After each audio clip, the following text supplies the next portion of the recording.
Tu sais ce qui est pire que perdre ta femme dans des circonstances étranges, te faire électrocuter devant son cercueil, avec un flic qui sourit, pendant que ton corps tremble sur le béton. Ouais, ça s'est vraiment passé. Et ce que personne n'avait prévu, c'est ce qui allait arriver 7 minutes plus tard. Tout a commencé quand Malik Dembélé, ancien soldat des forces spéciales françaises, décoré, respecté, discret, est revenu dans la ville de Brévillers, un bled paumé dans le sud de la France, le genre d'endroit où les secrets pourrissent sous le soleil et où le pouvoir ne change jamais de main. Il était là pour dire adieu à sa femme Aïssata, infirmière chef à l'hôpital local, enseignante à l'école de soins, adorée de tous, enfin presque tous, parce qu'elle était aussi celle qui posait les mauvaises questions au mauvais moment. Et bizarrement, elle est morte pendant une simple procédure. Les papiers disaient « réaction imprévisible ». Mais Malik, il a senti l'odeur du mensonge dès qu'il a vu son dossier médical. Des pages manquantes, des horaires flous, des signatures qu'elle n'aurait jamais laissé passer.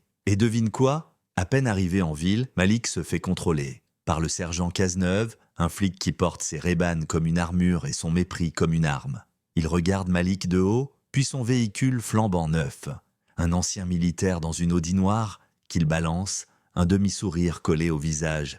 Malik reste calme. « Je suis ici pour les obsèques de ma femme. » Cazeneuve fronce les sourcils. « Non, Aïssata Dembélé. » Là, une étincelle passe dans les yeux du flic, suivi d'un regard plus dur, plus fermé. Il retourne à sa voiture avec les papiers, sans un mot, mais Malik, lui, commence déjà à chercher. Il contacte Dorian, un ancien collègue des forces spéciales reconverti dans le renseignement privé. Ensemble, ils fouillent, ils croisent les données, ils remontent la piste.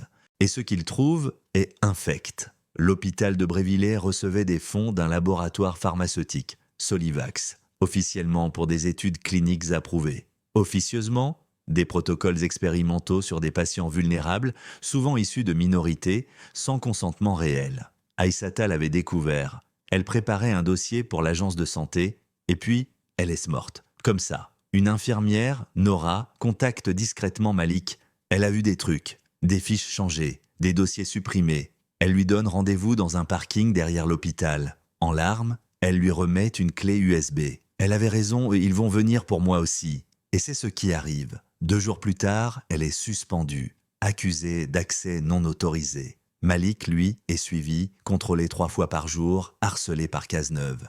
Mais il ne plie pas. Au contraire, il annonce publiquement qu'il montrera les preuves lors de l'enterrement d'Aïssata, en plein milieu de la cérémonie. Et ce jour-là, dans l'église de Brévillers, devant tout le village, Malik branche une tablette, projette les documents et commence à lire, froidement, clairement, nom, montant, signature, les preuves défilent, silence glacial. Le maire, la directrice de l'hôpital, même le préfet régional, tous présents, tous figés. Et là, Cazeneuve entre la main sur son taser. « C'est terminé, monsieur Dembélé.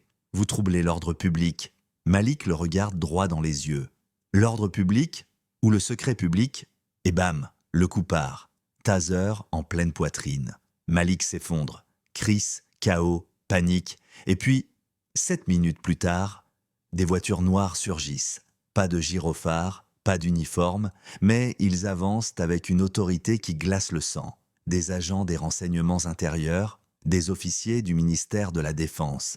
Et au milieu, une femme en tailleur sombre, cheveux tirés, badge à la main, capitaine Nora Valette, division des droits civiques. Elle s'approche de Cazeneuve. « Votre arme et votre taser immédiatement. Vous êtes suspendu pour usage abusif de la force sur un civil non armé. » Le silence tombe. Un silence qui pèse plus lourd que le cercueil ouvert dans la nef. À partir de là, tout s'accélère. Les serveurs de l'hôpital sont saisis. Le domicile du maire est perquisitionné. La directrice médicale est arrêtée en flagrant délit de destruction de preuves.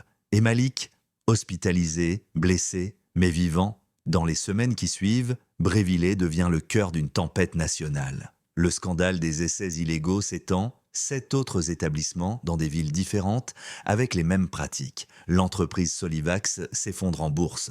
Un audit parlementaire est lancé. Et Malik, encore secoué par la douleur, se retrouve à la une des journaux, symbole malgré lui d'un combat qu'il n'a jamais cherché, mais qu'il ne peut plus fuir. Une ancienne patiente d'Aïssata, une adolescente appelée Safia, prend la parole à la télé. « Elle m'a sauvé la vie, je lui dois ma voix, et maintenant, je parle. » Ce jour-là, Dans une salle d'audience comble, le jury déclare tous les accusés coupables. Le maire, la directrice, deux responsables de Solivax. Cazeneuve, lui, prend 5 ans ferme pour usage abusif de la force aggravé par un mobile discriminatoire. La police locale est dissoute, remplacée par une brigade externe. L'hôpital passe sous tutelle. Et Malik retourne à l'église, vide cette fois. Il s'assoit sur le banc du fond, regarde l'autel, puis il sort la photo d'Aïssata de sa poche. « On t'a fait taire », il murmure. « Mais maintenant, c'est toi qui fais du bruit. » Un plan large, l'église, le soleil couchant, des cloches au loin, et puis fondu au noir.